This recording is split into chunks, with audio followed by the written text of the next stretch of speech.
Welcome, everyone, back to another edition of Let's Take Five, the podcast where we look at one of the greats of cinema and discuss their excellence and range. My name is Eric Martindale. My name is Austin Luger. And today we are kicking off our Let's Take Five of each. So the Let's Take Five, Let's Take 10 finale. We have 9 weeks to get a good name for this.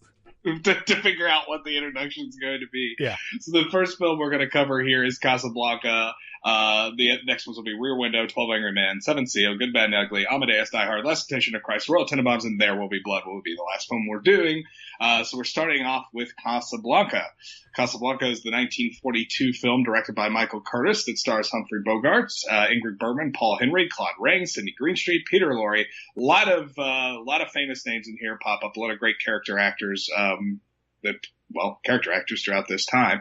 Casablanca is a movie and story that sort of precedes itself. I mean, when you talk about the pantheon great films of all time, you will often hear Casablanca mentioned in the likes of The Godfather, Citizen Kane, movies like that. Those pantheon films that just keep coming back over and over and over again. Casablanca is a film set in Casablanca, Morocco, which is the last stop-off ground for people taking exit visas out of Europe into Africa and then to the United States of America.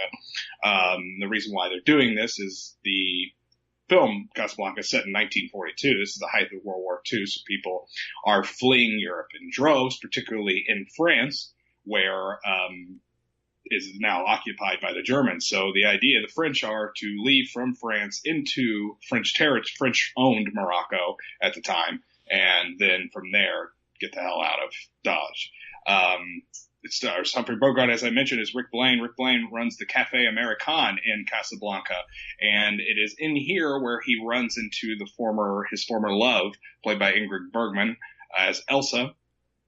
And all the gin joints and all the towns and all the world, she walks into his, and I think that sums it up probably the best, right, Austin? Absolutely.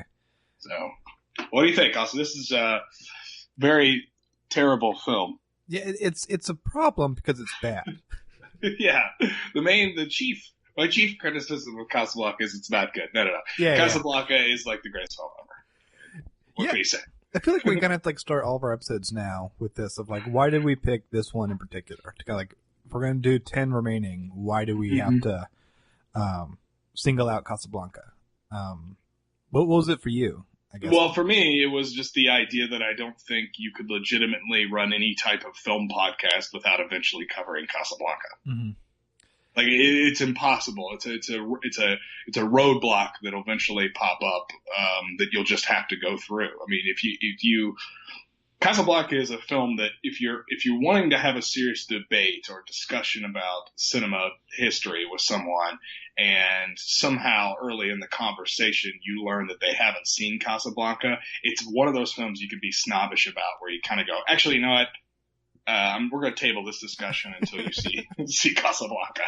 And I think that probably stands more than any film on this list.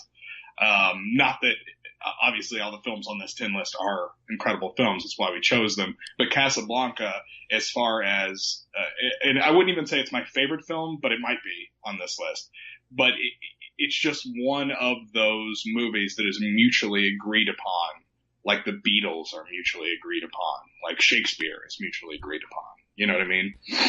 Yeah, and it's something particular about how, especially in modern day, younger people have trouble kind of adjusting to the way that kind of earlier film was, just because it was going for a very particular type of style, different type of literal production code going on, that it's not always the most relatable than seeing a film from the 70s, 80s to someone who was born more recently. But there's something about Casablanca that is such a great introduction to 30s and 40s cinema, because it still has the kind of Hollywood star element, like Humphrey Bogart and Ingrid Bergman on the rise, but you have kind of this kind of classy dialogue and kind of importance within the Hollywood system, and yet it is so accessible because it doesn't rely on so many other cliches that can happen around this decade. Sure. To better and worse.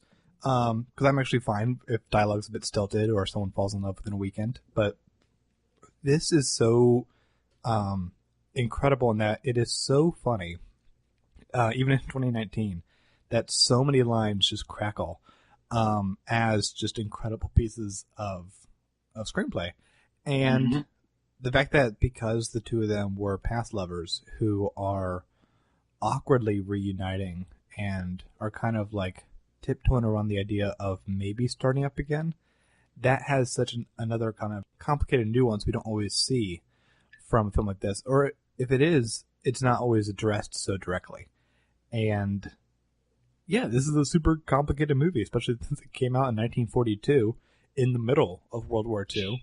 Yeah, I was going to get into that too, which is something that I've always heralded this movie for, but I almost feel like it would be something better for me at least to talk about that towards the end, to sort of drive home the point on why it is so good. You know, you mentioned that it's a really funny film. It is a really funny film. I mean, I've seen the film probably 12 or 13 times, and I laugh alone to this film. It's really funny. And I was remembering this. I was trying to make sure I'm right about this, but I'm pretty sure one night you and I were drinking, and it was like 1 or 2 in the morning. Like, you want to watch a movie? And we're like, put on Casablanca. We watched the whole thing. Yeah. And we laughed. I mean, because you know, Casablanca is going to be famous for its love story. I mean, that's what people remember about it, how romantic the film is. But also, the film blends into a lot of different subgenres, kind of, particularly comedy and even like spy movie elements. Oh, sure. I mean, it's all about being able to get around a corrupt government to get to a dangerous spot in the war to be a spy for the Allies. And if they catch you, they will kill you. Yeah, absolutely. And yeah, we did that one night. It was a nice change of pace for making me watch Batman '89. I appreciated it. You know what? As of this point, you've now watched Batman '89 like 5 times since then, and I haven't been responsible. So you can blame me all you want, but you know, it just keeps coming up. It just keeps happening. Yeah, and it's something. Some lines that kind of popped out to me this time, because like we got to talk more about Rick Blaine as a character, because to me he, like, the way that people love and like want to like emulate Han Solo, that's Rick Blaine for me. This is my on-screen heroic, secretly has a heart of gold cynic with the coolest lines. He doesn't have a space blaster. That's true. That's a point against him. But man, he is so cool, and it's very hard to always make cynical look cool. What is easy to kind of be a fun contrarian that often like stops like decent plotting from happening because you're just being an obstructionist. This is so satisfying because the movie begins with him thinking that he found exactly what he wanted, just to have his own little place in the middle of nowhere, where he can essentially be alone. And I mean, he runs a bar, and everyone knows that he doesn't drink with anybody there. Like, he has the illusion of being social, but really he's just there to fix a problem so there can be no problems in his area. And then to have the one person in the world he cares about come in is what kind of forces him to care about anything.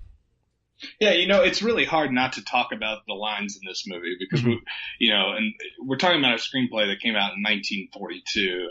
If anyone was looking for a list of the top 100 famous movie quotes of all time, eventually you probably stop putting Casablanca on the list because it might be like take a monopoly on the top 100. It's like, oh, great, another Casablanca line. We're through 30 lines and 27 of them are from Casablanca already.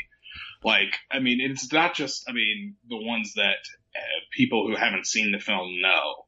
Like, here's looking at you, kid. Like, all the gin joints, all the towns, all the world. Like, play it again, Sam. Like, it's Never not just said. The ones people know. The screenplay is just so good that, like, it's amazing. Like I said, I texted you, when he's talking about, there's a woman at the bar that Rick has some sort of past with that it appears she may have some type of alcohol problem. I don't know. Claude Rains wants to get with her, brings that up to Rick, and he goes, when it comes to women, you're a true Democrat. like maybe if like there weren't already another billion famous lines from this movie, that maybe that would be one. There's just so many memorable ones. We're talking about a screenplay that came out in 1942 and is yet to be topped as far as that is concerned. And I know people like probably put too much stock into screenplays that have like most famous lines ever or whatever, because what does that really mean? That's just it's just a subjective opinion of and what the lines actually meant to you and what the lines actually mean in context. But the funny thing about Casablanca is there are so many of those lines that it is almost an objective opinion. The evidence is overwhelming that the screenplay is unbelievable. And I mean, structurally, it's super complicated as well, and that's because of the character nuances we talked about. But just like, you will have these moments throughout the movie that are these with characters who have just one long scene, and it never feels like you're like taking an intermission from the main plot. It is kind of like the trial of Rick's soul sometimes, as he like chooses to help people and kind of break his pattern with that. And like, it is a complicated structure, and yeah, it is funny that when you get to like the most famous lines, like when he says, like, he tells Elsa that she has to get on that plane. That's parodied so often. When I just like heard it in its original context, you kind of get chills because you're like, oh right, it is that good. And that's why it's referenced so often. Yeah, I think the first time I heard it was in Ninja Turtles 2. I heard it in The Simpsons first. Yeah, I mean, I was 5 or something, but it may have been the first. I don't remember which one it's in, but I remember hearing that for the first time and everybody laughing, not even knowing it was. I mean, I got an idea that it was him doing an impersonation of something, but I didn't know what that was. Mm-hmm. We're talking about, a 1989 film with mutant turtles in it. Yeah, it reminds a Fox sitcom with yellow people. Yeah. Yeah, so, I mean, it's true. I mean, that I haven't even got to that, but the won't amount to a hill of beans in this crazy world. I mean, that's it. I mean, that's famous, and it always will be. Yeah, we'll always have Paris. We'll have Paris. There are so many lines. Here's looking at you, kid. Yeah, I mean, if you were to write a list, like round up the usual suspects. I mean, there's just so many. There's just so many lines. My favorite ones that are kind of underquoted. What I texted you the night when I was watching it is when he's talking to Peter Lorre, who's this slimy guy who ends up working with Bogart a lot. He's in like Maltese Falcon and Beat the Devil. He's trying to get some help from Rick to kind of get these papers away, and he just says to him, "You despise me, don't you?" And Rick doesn't even look at him and says, "If I gave you any thought, I would." Yeah. And he has a similar exchange kind of early in the film with this woman who he is clearly with. And she says, "Where were you last night?" He goes, "I don't remember that far back." "Will I see you tonight?" "I never make plans that far in the future." Yeah. That's actually one I quote a lot. Yeah. Because people will say to me, like, "Hey, you doing anything tonight?" And I'll say, "I never make plans that far ahead." I always love the "What nationality are you?" Mm-hmm. And he says, "I'm a drunkard." Mm-hmm. Yeah.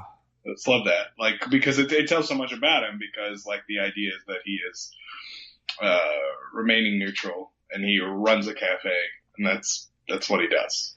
There's the great line that I see quoted a lot when Claude Rains says, "I'm shocked there's gambling going on." And then, "Here you're winning, sir." "Oh, thank you." But I forgot, I think what makes that joke even funnier is because you have the other German saying, like, "Shut the place down." He goes, "Why? I need a reason. Just find a reason." And his first reason is this. And then immediately, like, the fact that it is, like, a moment of, like, bad improv makes it even funnier to me. And also, he doesn't care. Like, Claude Rains isn't stressed during this movie. No, I love Claude Rains in this film because every line he says, it seems like he's about to start laughing, but he never does. It's like the whole character is a slimy guy, but also kind of a good guy. So this really morally, I hate to say morally gray just because it's overused, but he tends to be good more, but he's also part of the problem. He's an opportunist. Yeah. I love the part he has near the end, when the whole climax is happening. And, because he's like actually signing letters of transit. And just a bit of joy of like, hey, we're making this official. Like, this is all not official. But he enjoys the little formality that he actually does get to sign the papers. It's not being forged. It's great. The beginning of a beautiful friendship. So many. I gotta get off the lines because they're just so. There's so many that like you could literally run probably a 30-minute podcast episode just reciting them. And it's weird that like one of the most quoted ones is a misquote because he never actually says "play it against Sam." Play it against Sam, yeah. Yeah. Well, she says it too. See, it's funny in my head. It's her saying it. Well, she says, "Play as time goes by." Play it for me, Sam. No, play it. No, she goes, "Play as time goes by," and then later on he'll say, "If you played it for her, you can play it for me." Play it for me, yeah.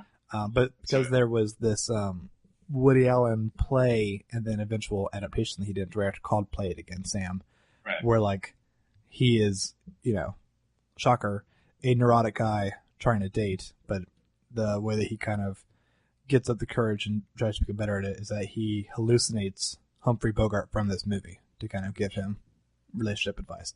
It's okay. Like most Woody Allen things, I'm not in a rush to rewatch it. Just Why? Why would that be? I don't know. It's weird. We never dated him as a 5. That's so weird. Yeah, it's bizarre. Yeah. Well, so basically, I mean, for anyone who if you've been hiding under the rock since 1942, I guess what happens is that he was in love with her in Paris. The German occupation comes. She doesn't show up at the train station to meet him. What you don't know is that she is married to Victor Laszlo, who's the head of the sort of French resistance movement, and it's kind of an underground organization that even has operations in Casablanca. So when she's in Casablanca, she's there for a natural reason. Okay, there's a reason for her to run into Rick again, which I think is important because the coincidence of them running into it together is such a huge part of the film. But there's a reason why she's there, right? So there's a reason why people would end up there. And Laszlo is important enough to the war effort that he has to get out and escape. But there's a lot of Germans there trying to stop him from getting the visas that Rick has since Peter Lorre gave him to him in the beginning of the film. So there's the crux of this whole thing is also papered around this whole anti-Nazi thing too. Like, cause you have this movie is very much a, Nazi suck movie, which again it's not, you can't just talk about relevance in this film. Like this came out in 1942. Okay. So, 1945, I mean, the war is not over. Okay. So this is still going on. The war is, and the ending of the war is very much in doubt. And there's a line that getting back to the lines to sort of round this out here, there's a line in the film where, Claude Rains says, the Third Reich. And the German officer says, you say that like there'll be a fourth. And I love that so much. Again, this is not in doubt. Or this is still in doubt, rather. So it's like, this guy's talking about what are we going to do when we get to London? What are we going to do when we take New York City? And they're having these conversations, not like it would be today, where we know the result of the war. We know that they never made it to New York City.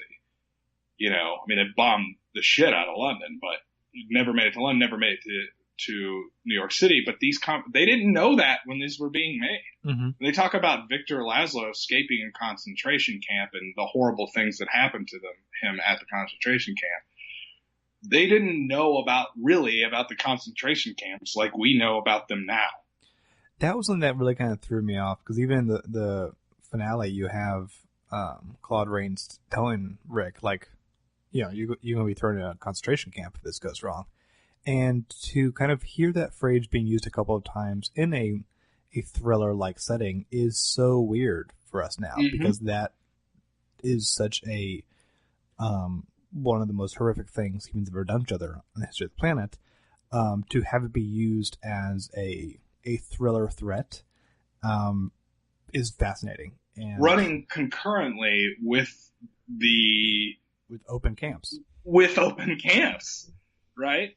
So, like, in a weird way, I talk about this a lot with people because, and I probably brought it up on the podcast before, it's like, there are war movies, and then there are war movies, right? Like, how do you define a war movie? Like, does it need to? Do we need to see the war? Like, is Schindler's List a war movie?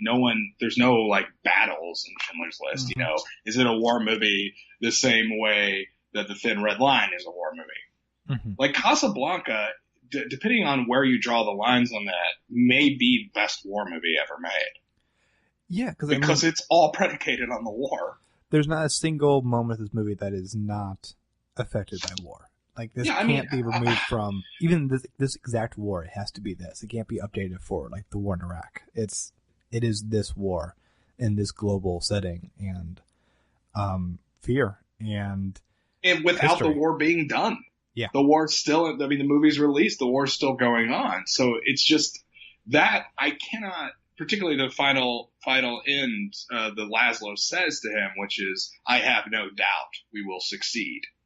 You know, mm-hmm. Well, that's an easy thing to say, you know, after Germany surrenders. But when this was said in this film, they had not.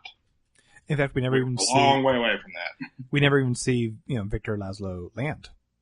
Right. It's true. It just ends with a plane leaving in hope, and you don't fully know if he's going to be able to succeed. Was this sacrifice of Rick's worth it? And what is the sacrifice of Rick? I guess. And that is such a complicated kind of finale because, like, I always forget how long Ilsa and Victor Laszlo have been together, because it isn't just a thing of like, oh, she's completely in love with Rick and doesn't care about the other guy. No, like, she loves Victor Laszlo. She's been with him for a long time. This matters as much to her as it is to him.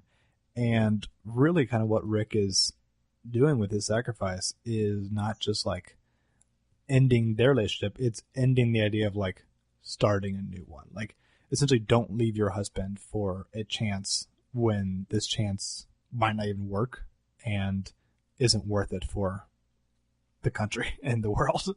Right. It has the scope of it is bigger than just two people that are in love, right? Or three people actually, because she loves both of them. Yeah.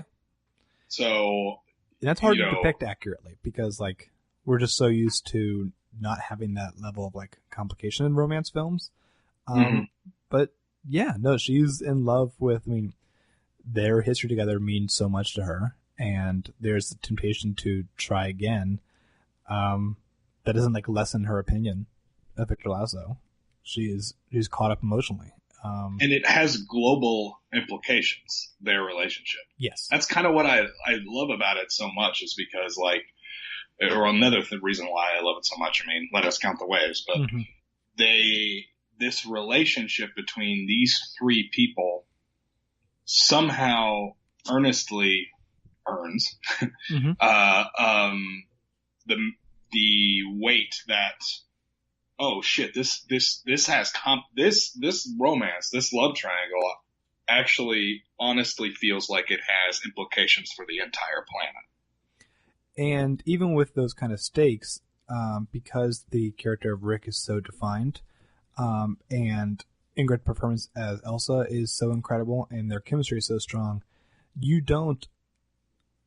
somehow, it's easy for you to forget the global implications because they're so amazing on screen, and Rick, you want them to be together. You want them to be together, and you want, and it's really still hard to imagine Rick as any sort of heroic character, even when he does these small things like help the young married couple get out of town with their money. There's still a very Bogart level stubbornness of, will he care? And it really isn't until the last few minutes does he show his hand and say it was. I mean, who knows exactly the exact moment he decided to do it? And yeah, because he definitely holds the exit visas hostage for a significant portion of the film. Oh yeah. I mean, Elsa pulls a gun out on him at one point to try to get him from him. Yeah. And he was like, "You're gonna have to shoot me." Like, you know, it's told in such it doesn't do a linear pattern, which, you know, is kind of rare for the time too, which kind of makes it even more interesting. Is like the groundwork laid for like, okay, what's going on the planet, then what's going on in Morocco, what's going on in Casablanca, what's going on in Cafe American, who is Rick Blaine, how does he fit into this world, is established 30 minutes prior to Elsa walking on the screen. Mm-hmm. So it's really kind of interesting how, like, the pieces of the board are sort of set up before the pawns actually start to, like, move. And, like, the world starts to shake. And so you feel like you have a true sense of place and understanding on how these systems are going to work together and how this romance is going to potentially complicate it to a point where you understand how Elsa can love Rick and still pull a gun out on him. Like what this world, what does it mean to live in this cesspool, and how desperate these people are here. Like, the movie does a great job of establishing that without being cute. And just, like, presenting it as sort of, like, just great storytelling. You know, there are heroes, there are villains, there are opportunists, you know. It's just great. I mean, the world feels so real and lived in, and the characters naturally feel the same way. Yeah.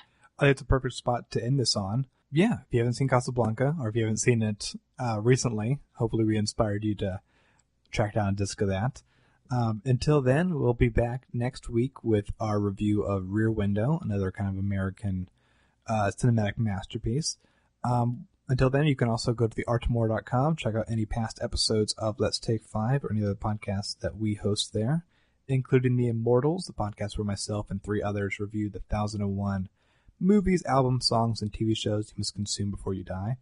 On yesterday's episode, we reviewed the Krzysztof Kieślowski film, The Double Life of Veronica, in addition to a Tupac song and the Vampire Diaries. This is what happens when you get a random number to generate all of the things you review.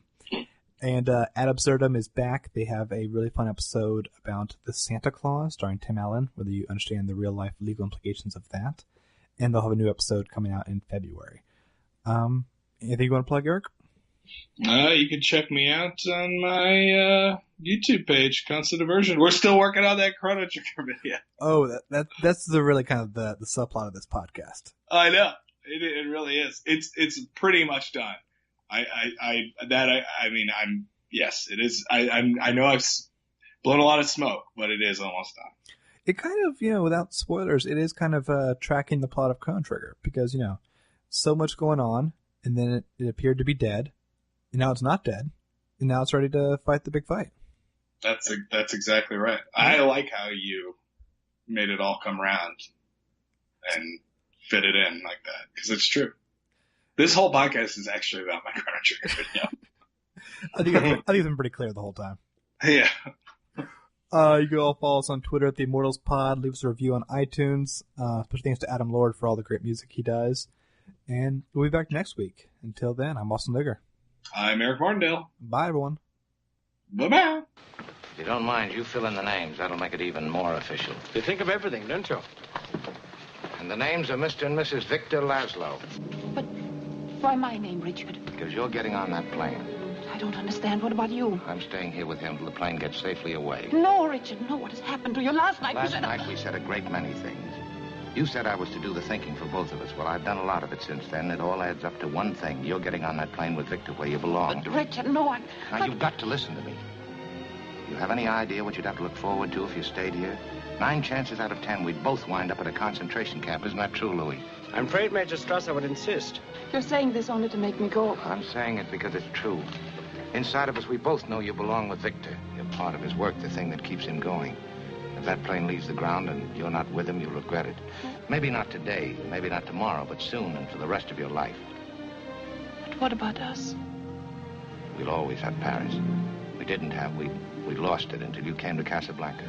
We got it back last night. When I said I would never leave you. And you never will. But I've got a job to do, too. Where I'm going, you can't follow. What I've got to do, you can't be any part of.